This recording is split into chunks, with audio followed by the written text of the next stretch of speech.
கொள்ளு பொடி பண்ணலாம். அரை கப் அளவுக்கு கொள்ளை நல்லா வறுத்துக்கணும், வாசனை வர வரைக்கும். நல்லா இது கலர் மாறுற வரைக்கும், வாசனை வர வரைக்கும் இது நல்லாவே வறுத்துக்கணும். இது கூடவே 1/4 கப் அளவுக்கு நான் உடைச்ச உளுந்து சேர்த்துக்கிறேன். அதனால் கொள்ளு வந்து முழு தானியமாக இருக்கிறதுனால பாதி வறுப்பட்டதும் இந்த உடப்பட்ட உளுந்தை நான் பாதியில் வறுத்துக்கிறேன். நீங்கள் முழுசாக அந்த மாதிரி உளுந்து எடுத்துட்டீங்க அப்படின்னா ஸ்டார்டிங்லேயே சேர்த்து போட்டுக்கோங்க. இல்லைன்னா அது வறுபடுற நேரமும் இது வறுபடுற நேரமும் மாறுபட்டு கருகிடும். அதனால தான் நமக்கு தெரியும் கொள்ளு எதுக்காக அப்படின்னு.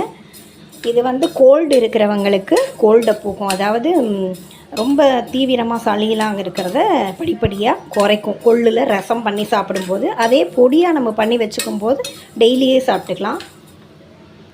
சேம் டைம் ஊள சதை நிறையா இருக்கும் இல்லையா, நீர் சேர்ந்து. அதாவது ஒருத்தவங்க ரொம்ப ஃபேட்டாக இருந்து ரொம்ப ஊள சதையாக இருக்கும், அதாவது கையை மீறி தொலைன்னு இந்த சதைகள்லாம் இருக்கும் இல்லையா, அதை வந்து குறைக்கக்கூடிய தன்மை இந்த கொள்ளுக்கு இருக்குது. அதை நம்ம ரெகுலராக எடுத்துக்கும் பொழுது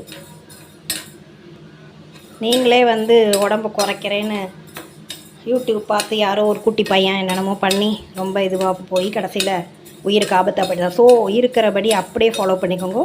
இந்த மாதிரி ஃபுட்டில் எடுத்துக்கோங்க, அது ஒன்றும் பண்ணாது. இது வரைக்கும் சுகர் இல்லாமல் இருக்கே அப்படி நினச்சி சந்தோஷப்பட்டுப்போம். சுகர் மட்டும் வந்ததுன்னா ஆட்டோமேட்டிக்காக உடம்பு குறைஞ்சி போயிடும். ஸோ குண்டாக இருக்கிறவங்கள பார்த்து சரி எந்த வியாதி இல்லையே அப்படின்னு நினச்சி சந்தோஷப்பட்டுக்கணும். ஸோ நீங்களே டயட் இருக்கேன் அது எதுன்னு சொல்லலாம், வாக்கிங் போனாலே போதும். ஏன்னா இப்போ இருக்கிற ஃபுட்டில் அதுவும் வெஜிடேரியன்ஸ்க்கு வந்து எதுவுமே கிடையாது. இதில் நீங்கள் டயட் வேறு இருந்தீங்க அப்படின்னா ரொம்ப வேறு டிசீஸ்லாம் வந்து சேர்ந்துக்கும். லிமிட்டாக சாப்பிட்டுட்டு எக்ஸசைஸ் பண்ணிவிட்டு மூச்சு பயிற்சி பண்ணிங்கனாலே போதும். எதையுமே வந்து ஒரு ப்ராப்பராக கற்றுண்டு பண்ணணும்.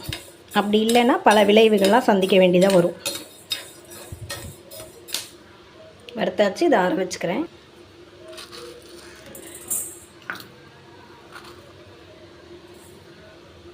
இதோட கொஞ்சம் பெருங்காயம் போட்டு இதையும் வறுத்து ஆற வச்சுக்கலாம். இதை குறைப்பாக பவுடர் பண்ணிக்க வேண்டியதான். உங்களுக்கு பூண்டு வாசனை பிடிக்கும் அப்படின்னா பூண்டை கூட தட்டி நல்லெண்ணெயில் வறுத்து அதோட சேர்த்து அரைச்சிக்கலாம். உப்பு போட்டுக்கோங்க.